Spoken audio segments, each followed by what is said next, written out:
Welcome to ఏషేపీ all in one blogs. నేను మీ శిరీష. మన ఛానల్ని ఎవరైనా మొదలుగా చూస్తున్నట్టయితే ప్లీజ్ సబ్స్క్రైబ్ చేయండి. అలాగే పక్కనే ఉండే బెల్ ఐకాన్ అయితే క్లిక్ చేసేయండి. మన ఛానల్లో ఏ వీడియో అప్లోడ్ చేసినా మీకైతే నోటిఫికేషన్స్ వస్తాయి. ఇదైతే మా మామయ్య వాళ్ళు చెన్నై వచ్చిన 4th డే వ్లాగ్ అనమాట. మా మామయ్యని పూరి చేయమంటావా చపాతీ చేయమంటావా అని అడిగితే మా మామయ్య అయితే చపాతీ చేయమ్మా, మెత్తగా చెయ్యి, అత్తయ్య ఎప్పుడు చేసినా గట్టిగా వస్తుంది, నువ్వన్నా మెత్తగా చేయని అయితే చెప్పారు. ఇంకా దానికోసం అయితే పిండి అయితే కలిపేస్తున్నాను. గోధుమ పిండి తీసుకొని అందులో రుచికి సరిపడా ఉప్పు, ఒక 2 స్పూన్లు నూనె, అలాగే కొంచెంగా వాటర్ వేసుకుంటూ మొత్తం ఒక ముద్దలాగా కలిపి పక్కన పెట్టేశాను. పిండి నానితేనే చపాతీ అనేది మెత్తగా వచ్చేస్తాయి. ఇంకా చపాతీలోకి అయితే పన్నీర్ కర్రీ ప్రిపేర్ చేస్తున్నాను. ఇక్కడ 200 గ్రామ్స్ పన్నీర్ తీసుకొని ఆ పన్నీర్ని చిన్న ముక్కలుగా అయితే కట్ చేసేసుకొని పక్కన అయితే పెట్టేసేసుకున్నాను. ఇలా పక్కన పెట్టేసుకొని స్టవ్ వెలిగించుకొని బాండి పెట్టేసుకొని అందులో ఒక 2 స్పూన్లు నెయ్యి వేసేసుకొని ఇంకా మనం కట్ చేసుకొని ఉంచుకున్న పన్నీర్ ముక్కలు అయితే వేసేసుకోవాలి.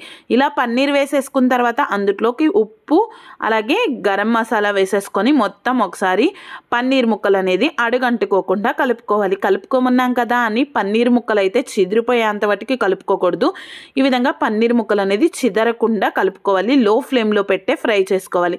ఇవి ఫ్రై అయ్యేలోపు మనం ఇందులో కావాల్సిన టమాటాలు, పచ్చిమిరకాయలు, ఉల్లిపాయలు అయితే కట్ చేసేసుకుందాం. ఈలోపు మనకి పన్నీర్ అనేది మంచిగా ఫ్రై అయిపోయింది.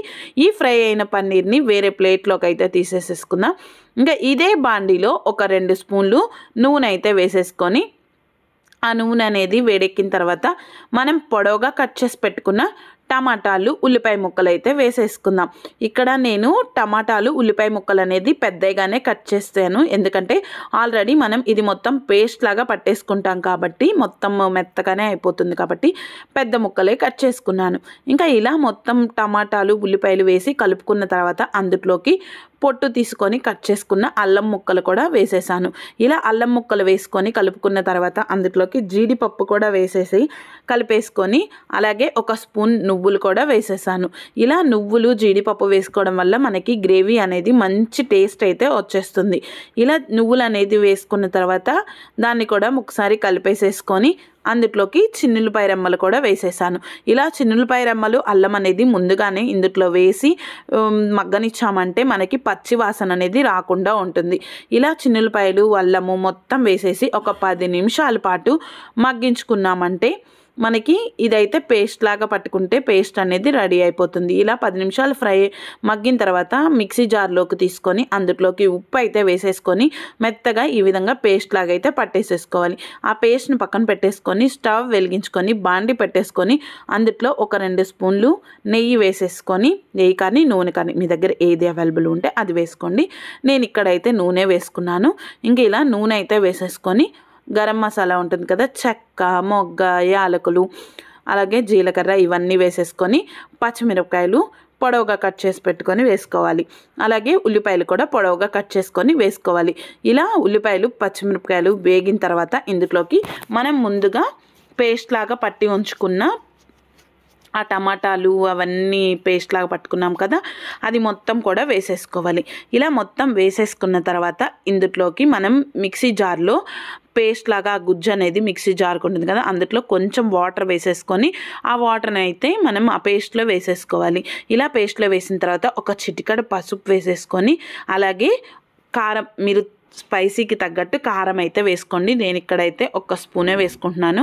ఇలా కారం వేసుకున్న తర్వాత గరం మసాలా కూడా వేసేసుకొని మొత్తం ఒకసారి కలిపేసేసుకొని మనం ముందుగా ఫ్రై చేసి పెట్టి ఉంచుకున్న పన్నీర్ ముక్కలు ఏవైతే ఉంటాయో అవి కూడా ఇందులో వేసేసుకొని ఒక 10 నిమిషాల పాటు లో ఫ్లేమ్లో పెట్టి మంచిగా పన్నీర్ ముక్కలకి మసాలా పట్టే అంతవరకు అయితే దీన్ని ఉడికించుకున్నాము అంటే పన్నీర్కి అనేది మసాలా పట్టి మంచిగా ఉంటుంది తినేటప్పుడు కూడా. ఇంకా ఇలా కొంచెం దగ్గరకు పడిన తర్వాత అందులోకి 1 స్పూను నెయ్యి అయితే వేసేసుకొని కొత్తిమీర, పుదీనా వేసేసుకున్నామంటే పన్నీర్ కర్రీ అయితే రెడీ అయిపోతుంది. టేస్ట్ అయితే చాలా అంటే చాలా బాగుంది. మీరు కూడా పన్నీర్ కర్రీని అయితే చపాతీల్లోకి ట్రై చేయండి. ఇలా పన్నీర్ కర్రీ అనేది ఇంకైతే ఆఫ్ చేసేసుకున్న వెంటనే చపాతీలు అయితే చేయడం స్టార్ట్ చేసేసాను. చపాతీలు అయితే ఒక పక్క పెండెం పెట్టేసేసుకొని ఇంకా చపాతీలని ఒక్కొక్కటిగా చేసుకుంటూ మొత్తం అయితే చపాతీలను అయితే చేసేసాను. ఇక్కడ చపాతీలు నేను ఎప్పుడు చేసినా పల్చగా చాలా పెద్దగా చేస్తాను. నాకు చిన్నగా చేయడం అనేది అంత ఇష్టం ఉండదనమాట. అందుకని చెప్పేసి పెద్దగా చేసేస్తాను. 2 తినే దగ్గర ఒకటే తింటారు కదా, పెద్ద చేస్తే మనకి పని తక్కువైపోతుంది కదా, అందుకని చెప్పేసి పెద్దగా చేసేసేస్తాను. ఇంకా ఈ విధంగా చపాతీ అనేది చేసుకున్న తర్వాత పెండెం మీద అయితే వేసేసుకొని ఒకవైపు కాలిన తర్వాత మరొక వైపు తిప్పుకుంటూ చపాతీ మొత్తాన్ని అయితే కాల్చేసేసి ఇంకా మా అత్తయ్య వాళ్ళకి వేసిచ్చానమాట ప్లేట్లో. ఇంకా మా మామయ్య అయితే తింటూ ఏం చెప్పారో మీరే వినండి. మెత్తగా ఉన్నాయా అని అడిగితే చాలా మెత్తగా ఉన్నాయి, బాగున్నాయి అని అయితే చెప్పారు. ఇంకా ఇదనమాట వీడియో. మీరు కానీ మన ఛానల్ని మొదటిగా చూస్తున్నట్టయితే ప్లీజ్ సబ్స్క్రైబ్ చేసుకోండి.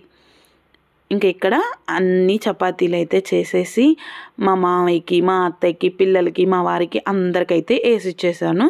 ఇంక ఇక్కడ మా మామయ్యకి ఇచ్చిన తర్వాత మా మామయ్య చూడండి అని చెప్పు ఎట్లా ఉంది పన్నీర్.